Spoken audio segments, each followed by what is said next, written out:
Thiamine और uracil होता है, थायमिन नहीं होता। थायमिन तो कहाँ प्रेजेंट था? डीएनए में, जबकि आरएनए अगर आ गया है तो अब यहाँ पर यूरेसिल आ जाता है।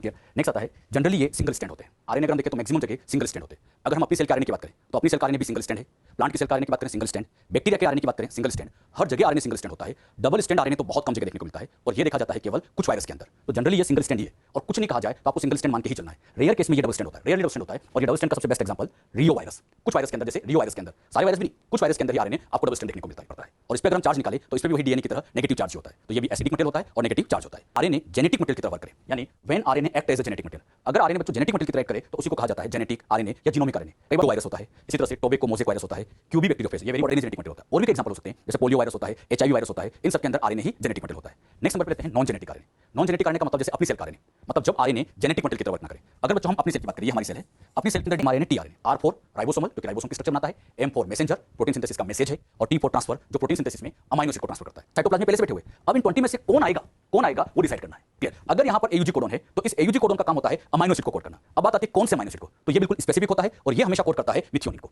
जिस अमाइनो एसिड को कोड करता है वो मिथ्योनिन, यानी सीधी सी बात है, अगर यहाँ AUG लिखा मिल जाए, अगर यहाँ AUG लिखा मिल जाए तो इससे यहाँ जो अमीनो एसिड आने वाला है वो मिथ्योनिन आने वाला है। ये बिल्कुल फिक्स होता है। अब बच्चों सर AUG मिथ्योनिन को कोड करता है, तो ये बच्चों बिल्कुल फिक्स होता है। इसके पीछे कोई रीजन नहीं कि AUG मिथ्योनिन को कोड करता है, ये बिल्कुल बस देखा गया है, ऑब्जर्व किया गया है। तो AUG अगर आ गया तो श्योर है कि यहाँ मिथ्योनिन आएगा। अब फिर समझो, अगर आगे AUG आ गया तो फिर मिथ्योनिन आएगा, यानी फिक्स है।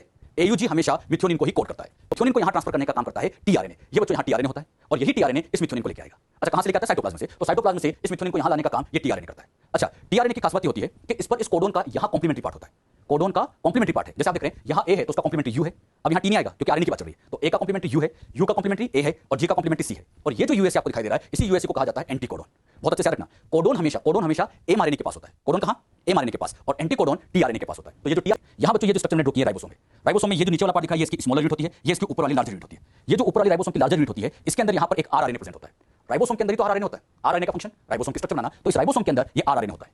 आरआरएनए को हम समझेंगे कई टाइप के होते हैं, इसी में ये पहला टाइप आता है 23S आरआरएनए। अब ये जो 23S आरआरएनए होता है, यही 23S आरआरएनए इन दोनों के बीच में यहाँ एक बॉन्ड बनाता है। 23S आरआरएनए ने ये बॉन्ड बनाया जिसको हम कहेंगे पेप्टाइड बॉन्ड। एक बार फिर सुनना, राइबोसोम के अंदर यहाँ 23S आरआरएनए होता है और यही 23S आरआरएनए फाइनली क्या बनाता है? Peptide bond. यानी यहाँ पर तीनों आरएनए का रोल है।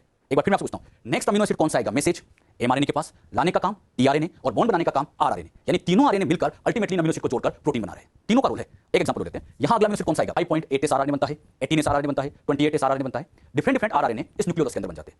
न्यूक्लियोलस में मैक्सिमम आरआरएनए बन गए एक को छोड़कर, और वो कौन सा छूट गया? 5S rRNA. और उस 5S आरआरएनए का फॉर्मेशन इस न्यूक्लियोप्लाज्म में होता है। ये बहुत अच्छे से पॉइंट याद रखना, इसका क्वेश्चन आ चुका है और ये सबको आना भी चाहिए। मैक्सिमम आरआरएनए बताओ कहां बने हैं? न्यूक्लियोलस में। किसको छोड़कर? 5S, और इस 5S का सिंथेसिस तो कहां हो जाता है? न्यूक्लियोप्लाज्म में। मतलब इस न्यूक्लियोप्लाज्म के अंदर 5S आरआरएनए सिंथेसिस, सभी आरआरएनए जितने भी है साइटोप्लाज्म बनते हैं। जैसे बच्चों ये प्रोकैरियोटिक सेल है, इस प्रोकैरियोटिक सेल के अंदर ये साइटोप्लाज्म है, न्यूक्लियोप्लाज्म होते हैं और इसी साइटोप्लाज्म में डीएनए से यहीं पे आरआरएनए बन जाता है। यानी यहाँ पे आरआरएनए का फॉर्मेशन इस साइटोप्लाज्म में होता है। अच्छा, यहाँ पर इस 50S के अंदर, ये जो 50S है, इस 50S के अंदर डिफरेंट आरआरएनए 50 30 दोनों में देखिए। 50S के अंदर पहला आरआरएनए होता है 5S आरआरएनए, दूसरा होता है 23S आरआरएनए और नेक्स्ट आता है 16S आरआरएनए। तो ऐसे 5S 23S 16S ऐसे डिफरेंट आरआरएनए प्रेजेंट होता है। क्लियर? तो यहाँ से अलग अलग आरआरएनए। अच्छा, अगर हम 80S की बात करें, 80S के अगर बात की जाए तो 80S के अंदर ऐसे 60 और 40 दो सबयूनिट होती है। इनमें ये 60 यूनिट है और ये 40 यूनिट है। 60 यहाँ पर लार्जर होगी और 40 यहाँ पर स्मॉलर होगी। इन यहाँ 80S के अंदर यहाँ पर डिफरेंट आरआरएनए होते हैं। जैसे इसमें एक तो हो गया 5S आरआरएनए, इसी तरह से आएगा 5.8S आरआरएनए, 28S आरआरएनए और 18S आरआरएनए। तो इसमें से 1 2 3 4 टाइप के आरआरएनए दिख रहे हैं। 80S में टोटल 4 टाइप के, जबकि 70S में देखोगे तो आपको ऐसे 3 टाइप के दिखेंगे। ये आरआरएनए सबको अच्छे से याद हो जाना चाहिए। 70S में 3 टाइप, 80S में 4 टाइप। अच्छा, इनको याद रखना भी बड़ा सिंपल है। एक बात दोनों में ध्यान से देखोगे तो इसमें बच्चों आपको 5S दिख रहा है, इसमें भी तो आपको 5S दिख रहा है। तो एक क्वेश्चन तो यही एग्जाम में बनता है कि 70 और 80 दोनों में कॉमन आरआरएनए कौन सा है? तो दोनों में कॉमनली कौन सा होता है? 5S। तो 5S तो दोनों के अंदर कॉमनली प्रेजेंट होता है। इसमें भी 5S होता है और इसमें भी 5S होता है, तो 5S दोनों के अंदर कॉमनली प्रेजेंट होता है। अब आप ऐसे याद रखना, यहाँ पे बच्चों 5S के अलावा यहाँ लास्ट में आ रहा है 8 दिख रहा है, ये 8 और ये 8 लास्ट में क्या आ रहा है 8। अगर 8 आ जाए तो 80S में होगा। ऐसे याद रखना, 5S तो दोनों में है और 8 आ गया मतलब 80S है, और 8 नहीं आया तो 70S है। जैसे मैंने आपसे पूछा, बताइए 23S किस में होगा? 23S 70 80। यहाँ 8 नहीं आ रहा है मतलब श्योर 70 में होगा। मैंने कहा 18S किस में होगा? 18S। 8 आ रहा है मतलब 80S में होगा। तो कैसे याद? 5S दोनों में कॉमन होता है और लास्ट में अगर 8 आ जाए तो 80S मिलता है। राइबोसोम की यूनिट का स्पेशल आयन जुड़ता है मैग्नीशियम। ये मैग्नीशियम यहाँ पे भी, तो मैग्नीशियम दोनों यूनिट को आपस में चिपकाने का काम करता है। और आरआरएनए जो होते हैं ये एंजाइम का काम करते हैं। अच्छा, कैटलिस्ट की तरह करते हैं, एंजाइम की तरह काम करते हैं, तो इसी को नाम दिया जाता है राइबोजाइम। वेरी इंपॉर्टेंट, ये जो सेकंड फंक्शन समझ रहे हैं वेरी इंपॉर्टेंट। इस पर कई बार नीट में क्वेश्चन आ चुका है, very important. Some rRNA act as a catalyst enzyme की तरह काम करते हैं, जिसको हम कहते हैं राइबोजाइम, और इसलिए इनको नाम भी दिया जाता है कैटेलाइटिक आरएनए। इनको कैटेलाइटिक आरएनए कहते हैं। जैसे बच्चों ये राइबोसोम की लार्जर थी 50S। इस 50S के अंदर हमने पढ़ा था 23S आरआरएनए, और यही 23S आरआरएनए पेप्टाइड बॉन्ड बनाता है। बॉन्ड बनाना ये एक तरह की मेटाबॉलिक एक्टिविटी है। सेल में मेटाबॉलिक एक्टिविटी करने का काम एंजाइम करते हैं। मोस्ट ऑफ एंजाइम प्रोटीन होते हैं, लेकिन यहाँ आरआरएनए एंजाइम का काम करता है। कौन?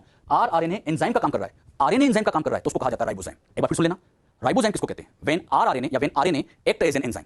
अगर आपको कोई आरएनए एंजाइम का काम करता हुआ दिख जाए, केमिकल रिएक्शन में काम करता हुआ दिख जाए, तो समझ जाना उस आरएनए को हम राइबोसोम कहते हैं। 70s राइबोसोम के अंदर 23s आरएनए काम करता है और यही तो पेप्टाइड बनाता है। लेकिन 80s की बात की जाए तो 80s के अंदर 28s आरएनए ये एंजाइम का काम करता है। तो 70s के अंदर 23 वाला होगा, 80s के अंदर 28s वाला होगा और ये एंजाइम का यहां पर फंक्शन करता है। ये फंक्शन वेरी इंपॉर्टेंट है। RNA attach tRNA to larger subunit and mRNA to smaller subunit of ribosome. एक बार समझिए, आरआरएनए टीआरएनए को तो लार्जर सबयूनिट से अटैच करता है और एमआरएनए को स्मॉलर सबयूनिट से अटैच करता है।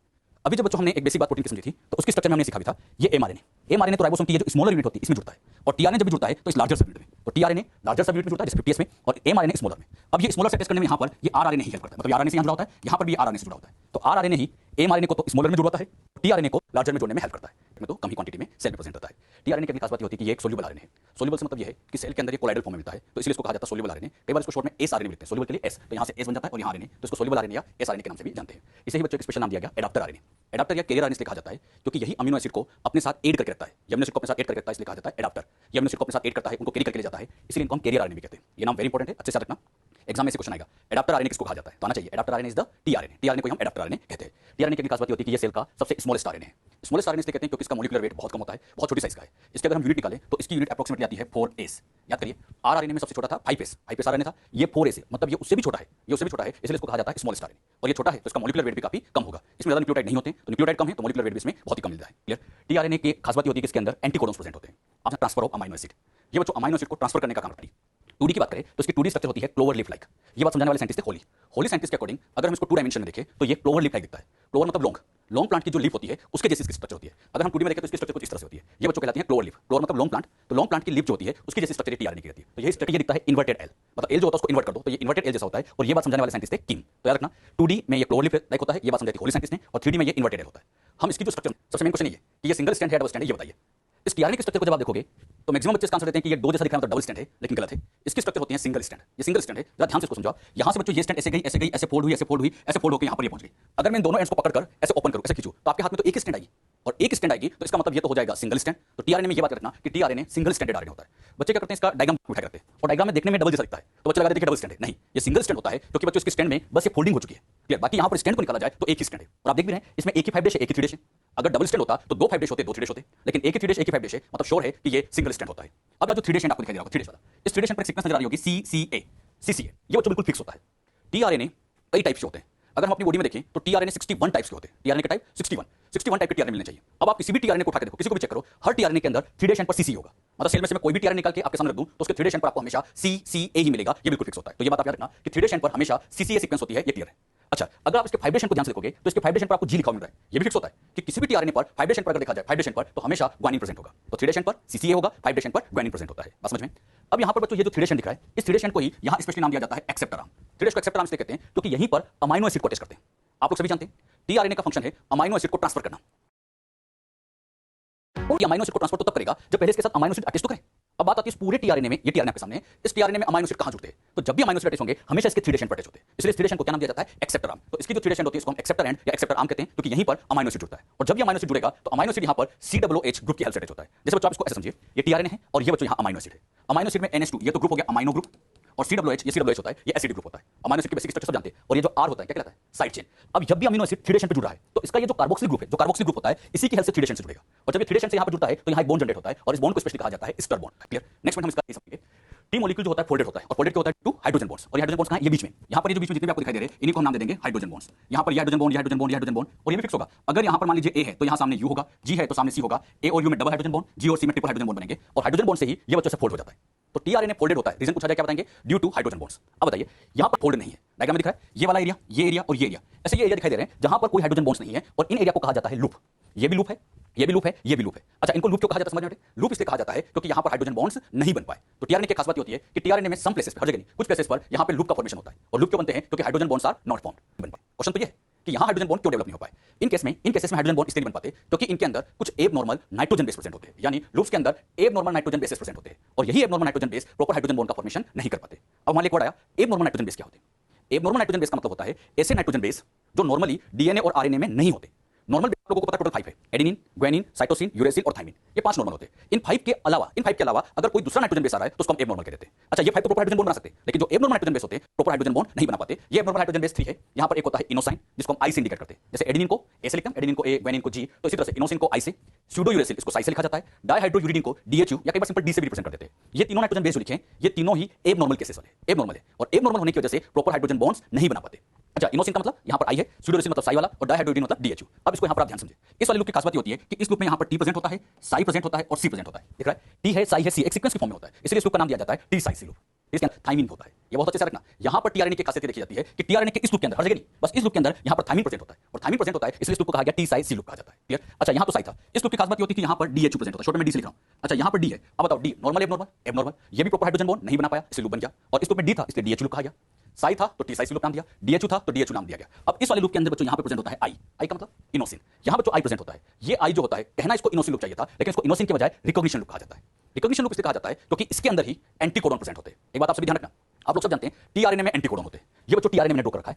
अब इस टीआरएनए में आपसे पूछा जाए एंटीकोडॉन कहां है, तो एंटीकोडॉन इसके अंदर प्रेजेंट होते हैं। यहां पे बच्चों जैसे यहां पे यू एंटीकोडॉन प्रेजेंट होते हैं, और ये एंटीकोडॉन आगे हम सीखेंगे कोडॉन को रिकॉग्नाइज करते हैं। इस लूप का फंक्शन होता है कोडॉन को रिकॉग्नाइज करना, इसलिए इसको नाम दिया गया रिकॉग्निशन लूप। यानी इस लूप का फंक्शन क्या हुआ, टीआरएनए को, इस टीआरएनए को लार्जर सबयूट से बाइंड करने में हेल्प करना है, बस एक ही फंक्शन है, और ये फंक्शन सबको क्लियर होना चाहिए। कनेक्ट करने में, बाइंड करने में इसका रोल रहता है। इस लूप इसका नाम देते हैं एंटीकोडॉन लूप।